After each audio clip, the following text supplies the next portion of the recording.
So last summer, I was watching a TV show, DVD Extras, and it went into the writer's room. And I started thinking about video game storytelling and, you know, how we have the Ken Levines and Hironobu Sakaguchis and stuff like that, but you never really hear about the process, the art and science of making a video game story. It took me a good portion of a year, like a half a year, to put this story together, interviewing Ken Levine, Amy Hennig of Naughty Dog, Mikey Newman of Gearbox. I talked to a bunch of people about game storytelling and walked away kind of befuddled a little bit. Like, I thought I had an arc, like, okay, it's gonna be like this, but everybody had something different to say to the same questions in the way they put stuff together. My first story that really kind of hooked me and really got me into video game storytelling was Dragon Warrior. I don't know if you guys played that, but oh, sure. It was one of the first kind of JRPGs here in the States on NES, and there wasn't much to it. It was good guy go battle bad guys, you know, that was kind of the gist of it. But from there, that's kind of something I started looking for in games was, you know, you moved on to Final Fantasy, all these kind of JRPGs kind of became what I was gravitating towards. What about you guys? Like, Miller, what do you think your first big story was? I mean, it was a similar experience for me. I think the one that first really grabbed me was Final Fantasy II, what we today call Final Fantasy IV. I had played Dragon Warrior and the original Final Fantasy, and I think that got me excited about the idea that, like, oh, we can actually have, like, characters that are going from one place to another, and there's sort of an overall arc. But the first time I felt myself really invested in, like, the characters themselves was with Final Fantasy II/IV. The arc of Cecil and his whole band of characters that were running around the world, and it felt like a fantasy novel, like one of these fantasy novels I was reading at that same time in my childhood, and yet I was getting to kind of play out what was happening on screen, and that got me really excited.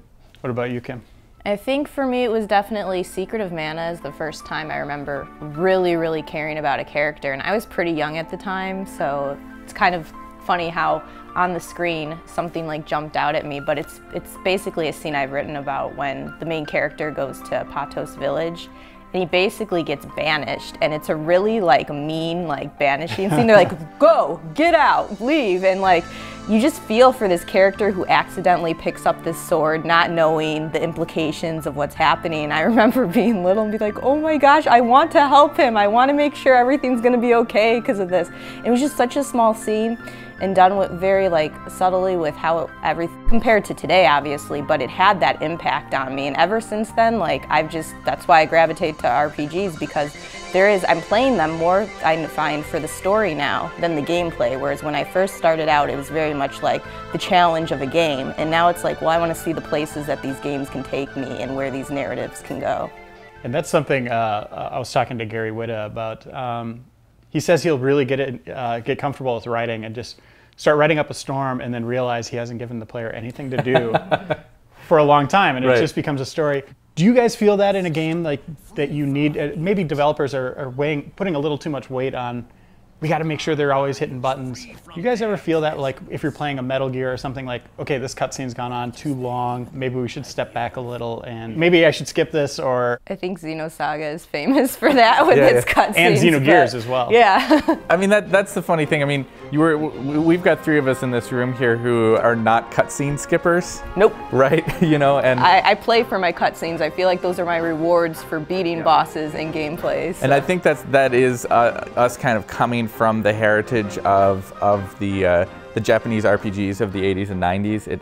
It had that component where the reward mechanism was very much built around story. You played through and you grinded through these events to get to story, and so nowadays it's hard to imagine skipping through it. And yet I know younger people, like my nephews, who are more than happy to skip through certain elements of the story, and I'm always blown away by that. Yeah. But I think it's because the people who've come up in more recent years as gamers didn't have that reward mechanism built in. I think the first time that really kind of clicked with me was Final Fantasy III with the opera scene, in a moment where you're just like, that could have gone on for an hour and I wouldn't have cared. You know, like I was really invested in that.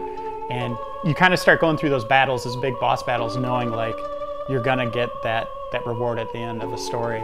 And that really kind of took off with Final Fantasy VII on PlayStation, where they started putting in the rendered sequences. And you know, Final Fantasy III had the orchestration and really trying to build emotion in it, but it was 7 really where I felt like it came together and it was almost like watching a movie at the time. It's fascinating to me just if you look at the whole scope of video game storytelling. One of the people you talked to kind of touched on this in the article, the idea that we're really kind of in the early days of video game storytelling right now. It's like looking at the first 20, 30 years of movie making. That's where we are in video game storytelling, and so there's yet to be rules written about how things are going to be and what's going to be the kind of final understanding of that balance that we just were talking about between gameplay and scripting and where to bring them together, what parts need to be interactive, what don't. And it certainly seemed to me that based on talking to what are really the luminaries in video game story writing that you talk to, there isn't any rule of thumb yet. No, it's very much the Wild West, and you were bringing up Gary Whitta's quote about, he's comparing, the point in our industry right now is when the Jazz Singer came out, Sure. And that was when movies went from being just silent films to talkies. I don't know if I necessarily 100% agree with that. I think we've made some big leaps and bounds. You know, you look at games like Uncharted and Bioshock, telling narrative in different ways. But I don't think the industry will ever have like kind of that written rule like you see in movies and television where a TV show has to be 22 minutes or 44 minutes. A movie can't go over 3.5 hours. It's 1.5 hours to 3 hours. You know, we always write our script at the beginning and then it goes into production and we know the budget based on that script. I think game writing is always kind of an integral part of the development process, no matter what point they're at, is something I learned, you know, talking to Corey May of Ubisoft and stuff like that. He did a nice job in the story of outlining his day-to-day kind of practice and month-to-month what happens in game storytelling. What games do you think today are kind of the trendsetters, so to speak? Which ones are really, do you think are maybe going to be used as, if we are at the Jazz Singer, what is that foundation? Probably definitely Bioshock. Like it was so different to explore and kind of had the narrative come to you as you were exploring that city, you know? I think Bioshock is an important example because not only was it a really great story, but it was a great story that was built on interactive foundations. The big reveal of what's been going on and the would you kindly stuff only really has the punch that it does because you are the person that has been enacting these events and you have been the person who's been following this trail of breadcrumbs and accepting everything as it is. And so when you get to that point of that reveal from Andrew Ryan, you suddenly realize that it's not just this character in a game that's been getting taken for a ride, it's you that's been getting taken for a ride. And that only works because it's a game. And I think that the real trendsetters in video game storytelling right now are tapping into that idea. We're all big fans of The Walking Dead, most recently the episodic downloadable games. And a lot of the punch of that game comes from the fact that you're making the choices to leave somebody behind or to let someone die. We brought up the early Final Fantasies of being kind of those trendsetters. Do you think that maybe that's why Final Fantasy has kind of started to fall off a little bit, is that it hasn't evolved, it hasn't embraced some of this choice? That's actually interesting because like in 13 too, I know they tried to put a little bit of choice in there, but I mean it was never to the extent, but I feel like they're trying to evolve but have not reached like the level of these other games. They're a little bit back, you know, and it's still trying to adapt to what, because now choice is so popular in games because it makes, you know, the player feel a part of the games. I mean, that's part of what makes you care, is like when you sit there on that button of the choice and you're like, uh-oh, which one am I gonna choose? I kind of like this one, but what if something bad happens, when you know there's a consequence to what you are actually doing in the game and you can see that, you know, pop out right in front of you on screen. It makes everything so much deeper. I'm often struggle with the idea of what I like out of a game story. Certainly, I acknowledge and agree with the idea that choice is sort of the new frontier of video game storytelling. But sometimes some of my favorite video game stories are things that were highly linear, that took you from one place to the next to the next. And I think there's probably still a place for that. Now that you mention it with linear storytelling, like I want to mention one series I think does it quite well is Suikoden.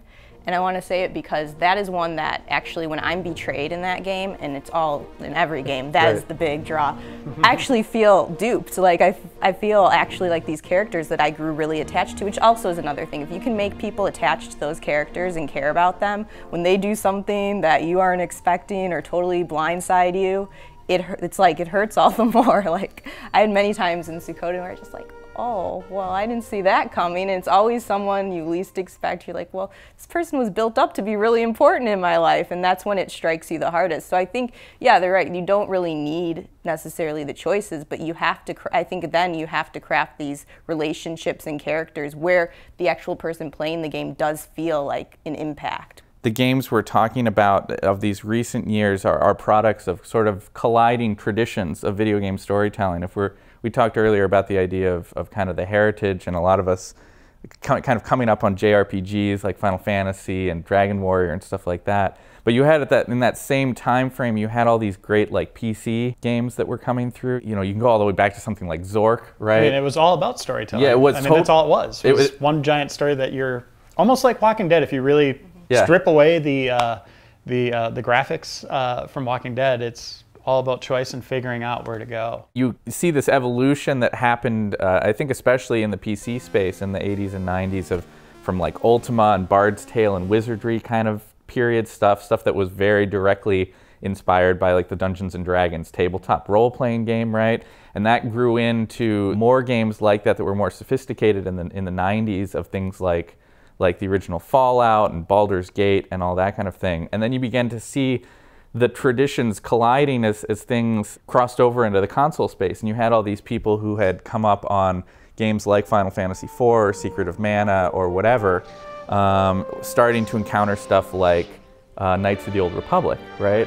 Where we had like a console game that was embracing the things that console games do well, but you were bringing over some of those choice-driven storytelling techniques from the PC space that wider audience maybe hadn't encountered yet. And I think since then, we've seen these kind of competing ideologies of how do you approach story that have all been kind of together into one big melting pot. And one of the things I think we saw last year really with The Walking Dead is how that can be, you know, in Knights of the Old Republic, it was action.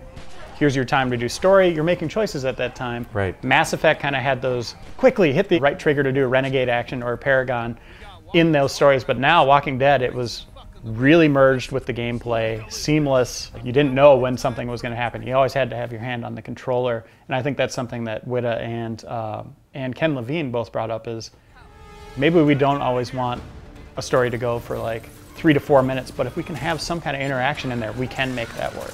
Do you think that's maybe where the industry's going, is more of these traditional games embracing active narrative? I don't know. I mean, I kind of think that we're going to continue to see this proliferation of a lot of different ideas. I'm not sure we've hit the point, and I'm not convinced that we'll ever hit the point that it totally narrows down into a particular storytelling style. Games like Mass Effect, who do that sort of active involvement in the story, are clearly really popular, and I would expect that we're only going to see a rise in how much developers are trying to integrate story into the action.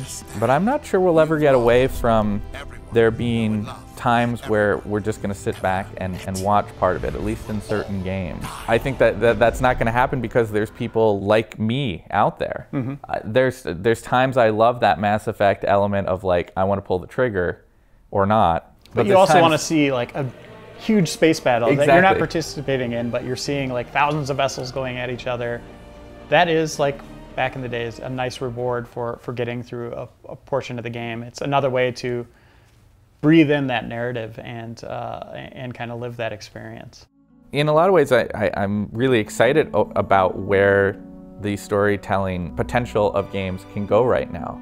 We're moving into a new generation of consoles here pretty soon. The PC games that are going to be coming out are going to be equally, if not even more so, impressive in what they can do from a technical angle. And I think that the storytellers, including most of the people that you talked to for this article, are going to be really pushing what they can do and what flexibility they can have in trying to do interesting things with story and let that kind of be integrated into gameplay. And there's not really going to be technical barriers to them being able to do whatever they want. That's true. And that's kind of exciting.